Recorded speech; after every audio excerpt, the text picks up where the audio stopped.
Maybe you from the 1970s when the Los Angeles Rams was known as the Prison Foursome because of that defensive line. Or maybe you in the city of St. Louis, the gateway to the Midwest, where the greatest show on turf brought home the first ever Super Bowl championship. Or maybe you in the here and now with the Rams back in LA, winners of Super Bowl 56. You can rock Eric Dickerson. You can rock Marshall Faulk, Isaiah Bruce, and Kurt Warner. Or maybe you rocking Cooper Cup, Aaron Donald, and Matthew Stafford. It doesn't matter because when it comes to this, it's all about the Los Angeles Rams. Horns up, Rams South. Time to talk Rams football.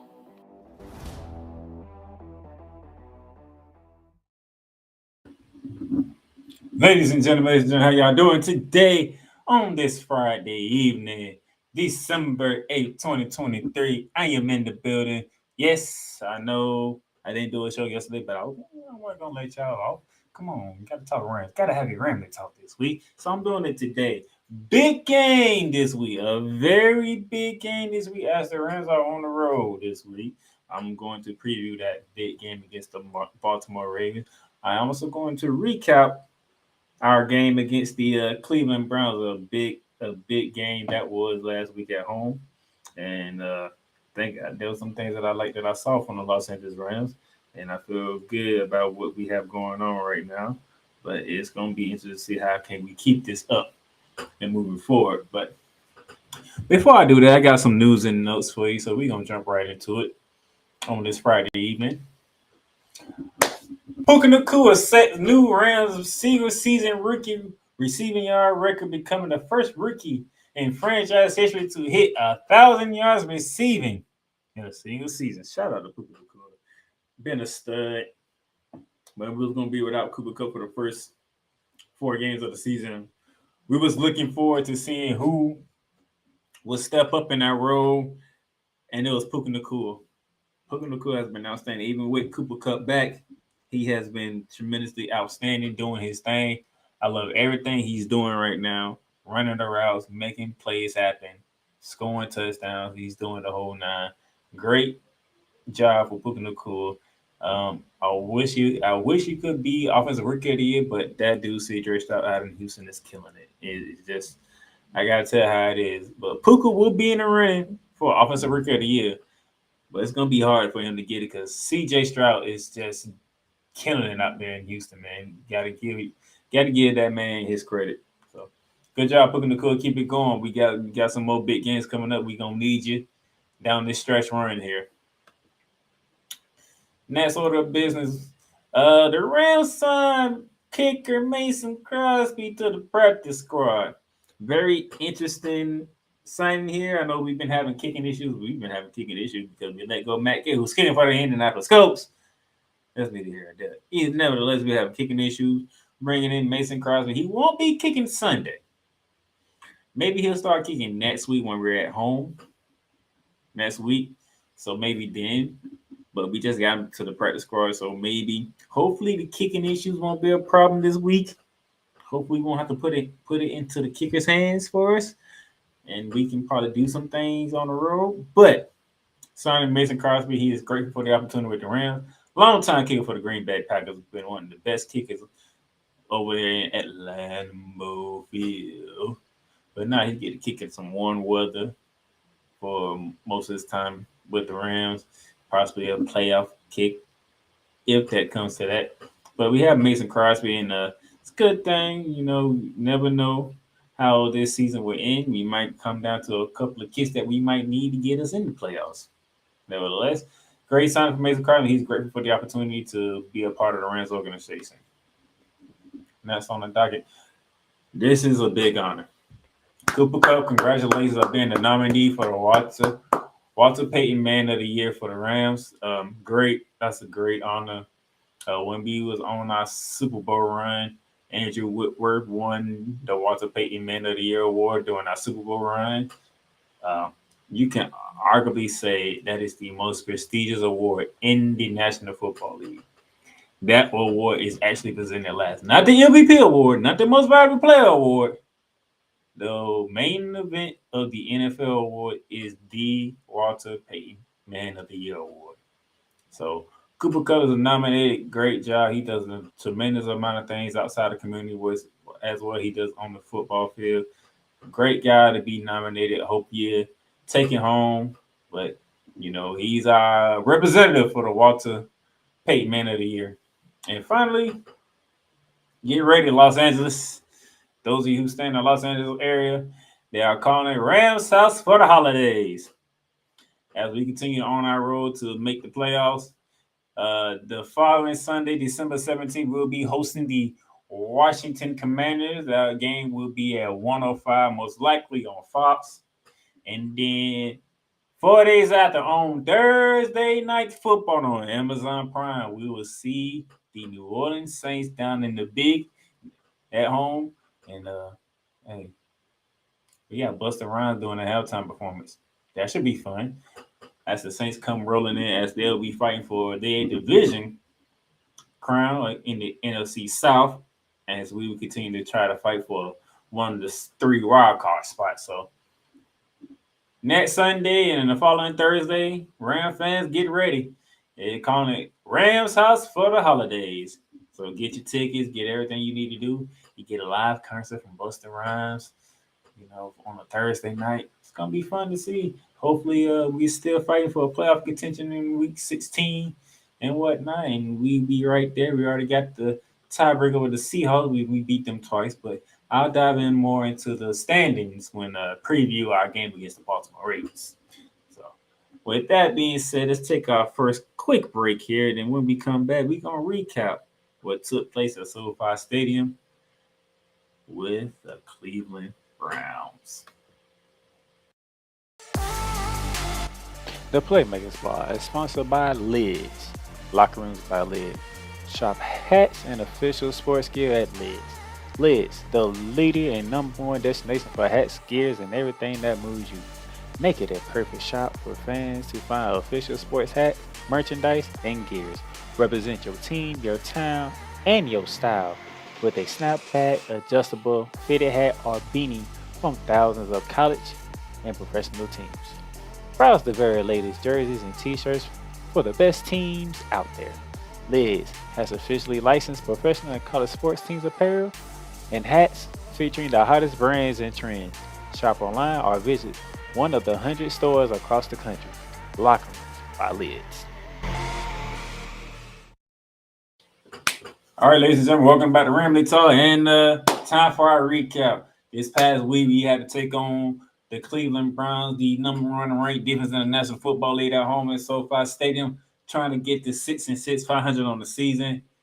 It was going to be a tough battle. Joe Flacco was making his first start for the Browns, and man, the Rams looked real good, man. All around good performance, offense, defense, just good to watch them, handle business the way that they did. After that initial opening drive for Joe Flacco and the Cleveland Browns, when it went down the field and scored a touchdown, everything else was clicking. Pooping the Cool was on it. Stafford was on it. Connor Williams was on it. The offensive line was on it. The defense was on it. All around great performance for the team in Los Angeles. That's something we've been wanting to see. All around great performance, winning 36-19. Give you the statistics here. Joe Flacco in his first start, 23 completions out of 44 attempts, 254 yards, 2 touchdowns, and an interception. The running game for the Cleveland Browns, their strong suit, was non-existent. Only 23 carries as a team and 87 yards, averaging less than 4 yards a carry, which is great. Kareem Hunt, he had 12 carries for 48 yards. Pierre Strong Jr. had 2 carries for 20 yards, and Jerome Ford had 9 carries for 19 yards. So we held their best offense in check, which is their running game, which is great by the defense. You held their running game down, you handled the business. And for us, Matthew Stafford, 22 for 37, 279, 3 touchdowns, no turnovers, not even sacked one time. No sacks, no turnover. Brilliant by him. Connor Williams, 21 carries for 88 yards and a touchdown, giving me 4.2 yards a carry. Even Puka Nacua got a couple of carries and 2 carries for 34 yards. Not mad at you on that. As a team, we ran the ball 25 times for 120 yards. That gives you just under 5 yards a carry. You gotta love it. Speaking of Puka Nacua, 4 catches for 105 yards and a touchdown. DeMarcus Robinson made an impact in the game with 4 catches, 55 yards, and a touchdown. Even Cooper Kupp got himself a touchdown. But here's what we need to see here.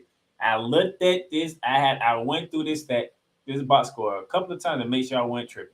This is the Cleveland Browns defense. Guess who you don't see in the stat sheet? Myles Garrett. That offensive line made sure Myles Garrett did not touch Matthew Stafford. They also made sure he didn't wreck the running game as well.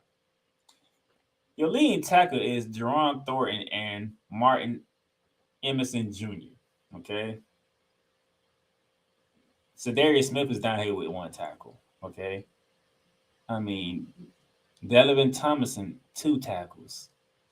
Greg Newsom II, 3 tackles. The guy that you actually know, Greg Dippert, with 4 tackles. The guy that is known on the Cleveland Browns team could not make an impact on the defensive side of the ball. And Myles Garrett's name is not in the stat sheet. You can't tell me that ain't impressive. Myles Garrett, the people who are saying who's going to win Defensive Player of the Year, his name wasn't even in the stat sheet. Hey, he was on the field. Trust me, 95 was on the field for the Browns. No impact. No impact.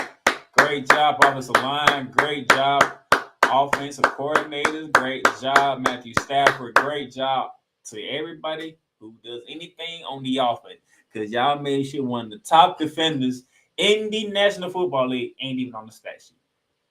That is absolutely brilliant, okay? That is absolutely brilliant. No Myles Garrett in the stat sheet. That is impressive, man. You don't get more impressive than that. You just don't. Okay? And I am, man. That does me great joy to know that one of the top defenders in the National Football League, one of the top game records in the National Football League, not even in stat sheet. So not even stat sheet. So with that being said, gotta give y'all the Ram Player of the Week. Now I didn't put the voting up there, but I think this is a good week for me to go ahead and do the obvious. It's just obvious of who is the Rams Player of the Week.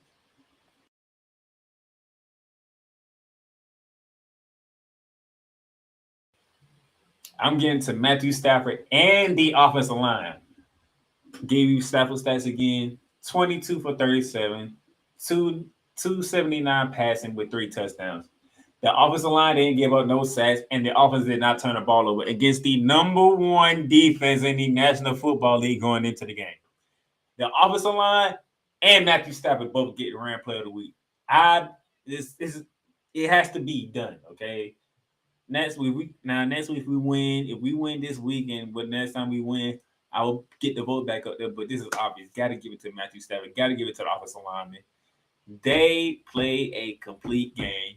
They did not make no critical errors. They ain't make no critical turnovers. They ain't even let Matthew Stafford white jersey get touched. And Matthew Stafford picked that secondary apart for 3 touchdowns. You can't get no better than that. You just can't, man. You just can't. Gotta love it. Love what they're doing. Love how things are going with them. And looking forward to more of this. Hopefully this Sunday. But Rams Player of the Week, Matthew Stafford, and the offensive lineman for what a hell of a job they did against the number 1 defense in the National Football League, and the fact that Myles Garrett's name was not in the defensive stat sheet for the Cleveland Browns on Sunday. Okay, that is the Rams Player of the Week.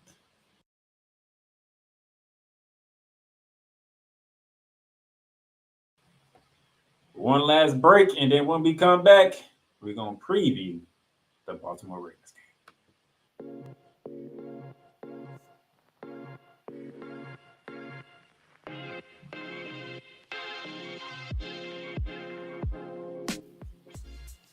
The Playmakers blog is sponsored by Paramount Plus. Paramount Plus, mountains of entertainment. So much to stream. From shows and movies you can only catch here on Paramount Plus, whether it be from CBS, BET, Comedy Central, Nickelodeon, and so much more. The new home of Showtime. Watch Showtime original series, movies, and sports when you sign up for Paramount Plus with Showtime. Catch exclusive originals from Paramount Plus such as Star Trek Strange Wars, The Family Stallones, Halo, and so much more. You also can stream live sports like NFL on CBS, the UEFA Champions League, the Masters, and the SEC on CBS. Paramount Plus, you can stream up to 3 devices when you create an account. So Paramount Plus plan starts at $5.99. If you hit that link below, you can get a free trial. Paramount Plus, mountains of entertainment. All right, ladies and gentlemen, welcome back to Ramily Talk. Now, let's go ahead and be our one final business to take care of on this night. Not going to keep you too much longer, but we got to do it. It's a big game this week as the Los Angeles Rams are taking a trip across country to face Lamar Jackson and the Baltimore Ravens at M&T Bank Stadium. This is going to be a fight. The Baltimore Ravens are coming off the bye week. And then coming off that bye week, they found themselves not in first place in the AFC, but in second place because the Miami Dolphins took them while they was off their bye week. And the Rams found themselves still on the outside looking in. Well, it's that much closer to being in the playoffs. So let's dive right into it. 1 p.m. this Sunday over in Baltimore. They say there's gonna be some weather issues in Baltimore. We possibly talking about some rain, maybe some heavy rain, because there's gonna be a lot of bad weather here on the East Coast this weekend. So bundle up, get you a nice place, get you a nice warm spot. If you're going to the game, be safe, drive safe. It's gonna be some nasty weather up and down the East Coast this weekend, from what most weather reports I've been saying. The Baltimore Ravens are a 7.5 favorite at home. The over/under is 39.5. So can this game potentially reach 40 points is the question. If you are betting people, and can the Ravens beat the Rams by 8 or more points? If you are betting people out there, okay. Now let's dive into the game, shall we? Here's where we stand right now. I just told you that the Miami Dolphins overtook the Baltimore Ravens, even though the Ravens are on a bye week, with both teams being at 9-3. And with the Miami Dolphins holding the better conference record at 6-2, and the Baltimore Ravens are 6-3. Still got the Chiefs lurking, the Jaguars lurking, Cleveland, Indianapolis, Houston, Pittsburgh, and so forth and so forth. That's the AFC. On the NFC side, the Rams are right there in eighth place at 6-6, right behind the Green Bay Packers, because Green Bay obviously beat us in week 9 up at Lambeau Field. And one of probably the most ugliest games the Rams played this season, losing 20-3 with Brent Rippon as the starting quarterback, and didn't look impressive whatsoever. But nevertheless, the Green Bay Packers are getting hot. Got a big win over the Kansas City Chiefs on Sunday Night Football. They have they have the New York Giants on Monday Night Football coming up. And right above them in 6 is the Minnesota Vikings at 6-6. They have a date with the Las Vegas Raiders in Vegas this Sunday. So need some help. Unfortunately, that's the position that we're in right now. It's unfortunate, but this is the position that we're in. We need help. We got to take care of business. It's going to be a tough one. We're in Baltimore. But we need some help to try to get into the playoffs. And plus, we own the tiebreak with the Seattle because we swept them. All right. League rankings right now. You see here the Rams are 14th in offense, 16th on the defense, 15th in passing, 15th in rushing. So pretty much at the halfway part of the stats of the NFL, we are right in the middle. We're right in the middle, right there.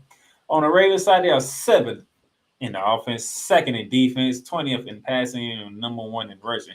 Obviously, coming in, anytime you hear Baltimore Ravens, of course, you know they should be in the top 3, if not the top team in rushing, which they are the top team in rushing. And on defense, they're the 2nd best defense in the league. Last week, we went against the number 1 defense in the league at home. This week, we got the 2nd ranked defense in the league at their place. So, could be some interesting turning points in this game from being in the confines of SoFi Stadium with no weather issues going to Baltimore, where it's most likely going to be some weather issues. Okay. And then that offense is ranked 7 with that type of running game. When you're number 1 in offense, you can do some things, especially with a guy by the name of Lamar Jackson back there who's in the MVP race. Gus Edwards does his damage. He's a powerful back. Then you got this boy Keontae Mitchell, who's fast as I don't know what. We thought the Miami Dolphins had all the speed. I don't even know where the Ravens found Mitchell at, and he that's damn near fast as the Dolphins are. And then you got Safe Flowers who can beat you deep. OBJ is on this team. He's going against the Rams for the first time since he departed Los Angeles after winning the Super Bowl with us. They asked him about the match. He said nothing but love and respect for the Los Angeles Rams. The Rams are the reason why his love of football has come back. That's being around that organization and being able to be under Sean McVay, the team with Matthew Stafford and Cooper Cup, and win that Super Bowl on his only time in Los Angeles. So he's very thankful for the time he spent in Los Angeles. But this is the NFL thing. He's gonna have to happen. He's gonna try to play his ass off in this game. That's just the way it's gonna go. He's gonna try to play his ass off, but hey, you gotta be able to do what you gotta do. All right. Speaking of which, here we are. Matthew Stafford has thrown for 2768 yards, 16 touchdowns, and 9 interceptions. Kerryon Williams has ran for 687 yards with 7 touchdowns. Puka Nacua, as we talked about earlier on the show, over 1,000 yards receiving with 4 touchdowns. For the Ravens, Lamar Jackson, Action Jackson, has thrown for 2,618 yards with 13 touchdowns and 5 interceptions. Stafford is got the edge in that one. The running game, Gus Edwards, 590 yards and 10 touchdowns, and Safe Flowers at 613 yards and 2 touchdowns. Those are your leaders for both teams. I'm telling you, it's going to be an interesting game here because what I see here, come down real quick. What I see here, we have our hands full. You got this running game. The Baltimore Ravens know how to run. You got Justice Hill, you got Kenton Mitchell, and you have Gus Edwards. I ain't even mentioned Lamar Jackson in the running game. And we know Lamar Jackson is going to run some type of game at some point. He's going to run the ball at some point. We know that's coming. So that's 4 people we got to worry about running the ball. Then you got Safe Flower, who's a speedster. You got OBJ, who's starting to look like OBJ. Rashad Bateman, up and down. Nelson Aguilar, up and down. But when they're on, they're on. So you possibly got 4 wide receivers to worry about. They don't have Mark Andrews. Mark Andrews is out. And speaking of being out, it looks like Tyler Higbee's going to be out too. They say he's doubtful for the game Sunday. He's saying he's doubtful on a Friday, and the game is Sunday. Most likely he's not playing Sunday, so we're not going to have Tyler Higbee. So either Hunter Long or Davis Allen and Bryson Hopkins, one of these 3 tight ends are going to have to step up in the absence of Tyler Higbee. But here's the thing. Our defense has been playing better and better.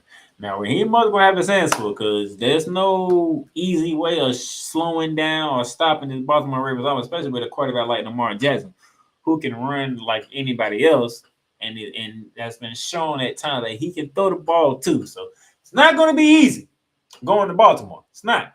Because Lamar Jackson only lost 1 game in his entire career to the NFC team. He's been whooping on everybody.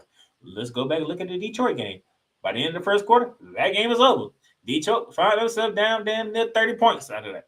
Look at the Seattle game. When Seattle went up in there, blew them out of the first quarter. That game was already over at the end of the first quarter. Can we not get destroyed in the first quarter is the question. Okay? If we can make it through the first quarter and halftime of this game, with the game still in reach, we have a shot at winning. Because all the other NFC teams that has come into that building has been blown out in the first quarter, and it never changed. So we have to go in here. Sean McVay has to come up with a good offensive game plan.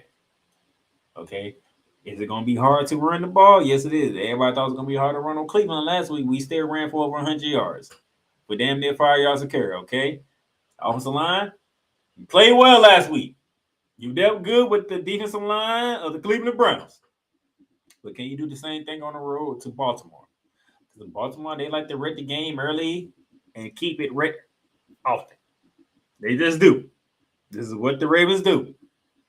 Raekwon Smith won a top 5 linebacker in the National Football League. Do not take him lightly, okay? So, and then the defense, Raheem Morris, how you going to plan for Lamar Jackson? How you going to plan to slow down the running game? Can our secondary step up in man-to-man coverage? because we're gonna have to, have one-on-one matchups because we're gonna have to put 7, maybe 8 in the box to slow the running game down. And there's gonna be some one-on-ones.